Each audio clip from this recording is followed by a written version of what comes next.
बहुत सारे बच्चे ऐसे हैं जो आइल्स का एग्ज़ाम देने के बाद हमेशा आईडीपी को ब्लेम करते हैं कि उन्होंने हमें बैंड नहीं दिया है। मोस्टली रीडिंग सेक्शन में, लिसनिंग सेक्शन में या राइटिंग में ज़्यादातर कंप्लेंट स्टूडेंट की आती है कि आईडीपी वाले उनके साथ इनजस्टिस कर रहे हैं, उनके बैंड नहीं आ रहे हैं, वो आपको बैंड नहीं दे रहे हैं। क्या इसमें कुछ सच्चाई है? हम आज की इस वीडियो में मैं आपको कुछ कॉमन गलतियां बताऊंगा, क्योंकि एक्चुअल में जो आपका बैंड स्कोर है वो आईडीपी की वजह से नहीं, आपकी खुद की कुछ गलतियां आप करते हो जिसकी वजह से आपका बैंड स्कोर नहीं आता है। बहुत ज्यादा इंपॉर्टेंट वीडियो है, इस वीडियो को आपने पूरा लास्ट तक देखना। एक एक चीज मैं पूरी तरह से क्लियरली आपको बताऊंगा और आप लोग खुद रियलाइज करोगे कि वाकई में ही आप ऐसी ही गलतियां जो है वो कर रहे हैं। तो सबसे पहली जो गलती है वो ये है कि जब से आईडीपी का पैटर्न चेंज हुआ है, पैटर्न इन द सेंस कि पहले जो सिस्टम था उसमें सबसे पहले आपकी लिसनिंग होती थी, फिर आपकी रीडिंग और लास्ट में आपकी राइटिंग होती थी। लेकिन अभी उन्होंने पिछले 2-3 मंथ से थोड़ा सा पैटर्न चेंज कर दिया है और वो सबसे पहले आपकी राइटिंग होती है, उसके बाद आपकी लिसनिंग और लास्ट में जाके आपकी रीडिंग होती है। तो बहुत सारे इंस्टीट्यूट वाले तो पहली बात जब वो मॉक टेस्ट कंडक्ट करते हैं तो वो इस फॉर्मेट में स्टूडेंट्स का मॉक टेस्ट ही कंडक्ट नहीं करते हैं, जिसकी वजह से बहुत ज़्यादा प्रॉब्लम होती है। एग्जाम में जाके बहुत सारे स्टूडेंट शॉक हो जाते हैं कि ये क्या हो गया उनके साथ, क्योंकि जब उनके सामने राइटिंग आएगी तो वो एकदम से फंबल करेंगे, एकदम से मतलब उनको दिमाग में झटका लगेगा कि ये क्या चीज़ होने जा रही है।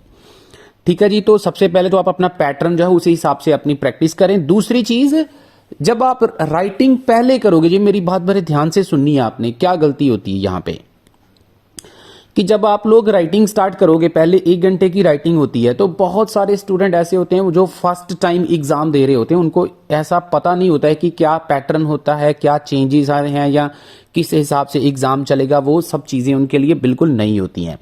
तो जब वो एग्जाम में बैठते हैं राइटिंग करने के लिए, आपको पता 1 घंटा लगता है और उससे पहले वो बहुत ज्यादा पानी पी लेते हैं। पानी इन द सेंस, कुछ स्टूडेंट जो है वो 2 गिलास पानी पी लेंगे, 3 गिलास पानी पी लेंगे, क्योंकि नर्वसनेस भी होती है तो इट्स नेचुरल कि हम लोग पानी ज्यादा पिएंगे।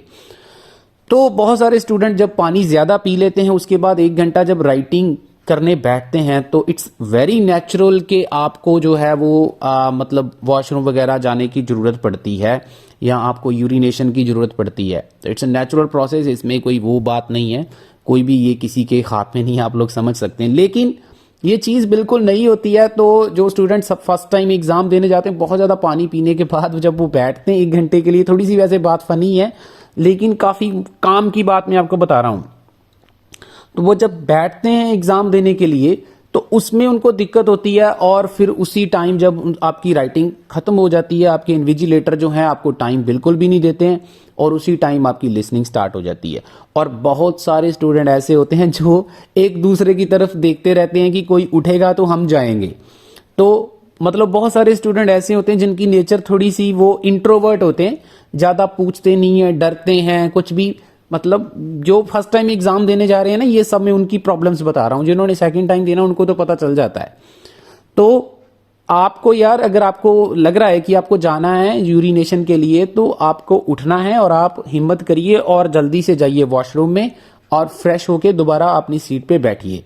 अदरवाइज क्या होगा कि जब आप लिसनिंग करने बैठोगे तो आपको थोड़ा अनयूजुअल सा फील होता रहेगा। और लिसनिंग जो होती है वो पूरी की पूरी कंसंट्रेशन के ऊपर होती है। अगर आपने थोड़ा सा भी इधर उधर कर दिया, थोड़ा सा भी आपकी बॉडी भी साथ नहीं दे रही है, आपको थोड़ा अनकंफर्टेबल फील कर रहे हो, तो डेफिनेटली आपकी लिसनिंग अच्छी नहीं जाएगी। उसके बाद नेक्स्ट मिस्टेक जो बहुत बड़ी ब्लंडर है, उसकी बात मैं करने जा रहा हूं, वो है कि जब आप लोग रीडिंग करते हैं, पहले हम राइटिंग की बात कर लेते हैं कि राइटिंग में जो होते हैं स्टूडेंट्स जो फर्स्ट टाइम एग्जाम देते हैं, बहुत ज्यादा टाइम वो अपना टास्क 1 के ऊपर वेस्ट कर देते हैं। टास्क 1 के ऊपर टाइम जब आप वेस्ट करेंगे तो टास्क 2 के लिए टाइम नहीं बचेगा। टास्क 2 की वेटेज ज्यादा होती है। टास्क 2 समझ लो कि आपको 6 बैंड टोटल टास्क 2 से आते हैं और 3 बैंड का टास्क 1 होता है। तो टास्क 1 आपके लिए इतना इंपॉर्टेंट नहीं है जितना टास्क 2 है। अगर आपको राइटिंग में मिनिमम 6 चाहिए तो आपको टास्क 2 पहले अटेम्प्ट करना है 30 मिनट में, 35 मिनट में, 40 मिनट भी अगर आपको लग जाते हैं टास्क 2 अटेम्प्ट करने में तो कोई प्रॉब्लम नहीं है। टास्क 1 आपका जो है वो आप 15 मिनट में जितना भी आप लिख सकते हैं उसको लिख सकते हैं। लेकिन अगर आपने टास्क 2 बीच में छोड़ दिया तो बहुत रेयर चांसेस हैं कि आपके बैंड आने वाले हैं। ये मैं आपको पहले ही क्लियर कर दूं, आप टास्क 2 को पहले लिखें ताकि आप उसको अच्छे से समझ के अटेम्प्ट कर पाएं। और टास्क 1 अगर थोड़ा बहुत इधर उधर भी हो जाता है तो भी चांसेस हैं कि आप आइल्स की राइटिंग में अच्छा स्कोर ले लेंगे। उसके बाद नेक्स्ट जो गलती है वो है ट्रांसफर को लेके। ट्रांसफर जो करते हैं आंसर लिसनिंग के या रीडिंग के, उसमें भी स्टूडेंट गलती कर देते हैं। वो गलती क्या है कि जब स्टूडेंट आंसर ट्रांसफर करते हैं उनको आदत नहीं होती है, क्योंकि क्लास में ज़्यादातर स्टूडेंट प्रैक्टिस ऐसे करते हैं कि कोई बात नहीं, आंसर ट्रांसफर तो हम कर ही लेंगे, 1 घंटे में मेरी रीडिंग हो गई है, इसमें मेरे इतने स्कोर आ गए हैं तो मैं सेटिस्फाइड हूँ, मेरे 27 आ गए हैं, मेरे 30 आ गए हैं। लेकिन ट्रांसफर जो आपने आंसर करने हैं उसका टाइम भी आपने बीच में काउंट करना होता है। तो आप लोग जब मॉक टेस्ट वगैरह देते हैं जो भी, तो उसको ट्रांसफर करने का टाइम भी आप साथ में ही लगाएं। और गलती ट्रांसफर करने में क्या करते हैं स्टूडेंट की, वो ट्रांसफर तो करते हैं आंसर लेकिन ट्रांसफर गलत कर देते हैं या फिर करते ही नहीं है। तो साथ में जब आपने एक पैसेज कंप्लीट कर लिया, उसको जो बुकलेट के ऊपर आपने आंसर लिखे हैं उसको अपनी ट्रांसफर शीट के ऊपर ट्रांसफर कर लें। उसके बाद जब आपने सेकंड पैसेज को अटेम्प्ट किया है तो उसको भी आपने अच्छे से ट्रांसफर कर लेना है। और फिर आप जब फाइनल पैसेज करोगे तो उसके भी आंसर जो हैं साथ साथ में ट्रांसफर करने हैं। उसको आपको बुकलेट पे लिखने की जरूरत नहीं है थर्ड पैसेज को, लेकिन जो पहले 2 पैसेज हैं उसके आंसर आपको पहले बुकलेट पे ही लिखने हैं। क्योंकि जब आप लास्ट 2 मिनट्स में आंसर चेक करने होते हैं ना, तो आपको पता ही नहीं चलेगा कि आपने कौन सा आंसर क्या लिखा है। तो आपको अपने आंसर को टैली और वेरीफाई भी करना होता है कि आपने सही ट्रांसफर करें। इतनी मेहनत करने के बाद अगर आपने आंसर ही गलत ट्रांसफर कर दिए तो उसका कोई फायदा आपको मिलने वाला नहीं है।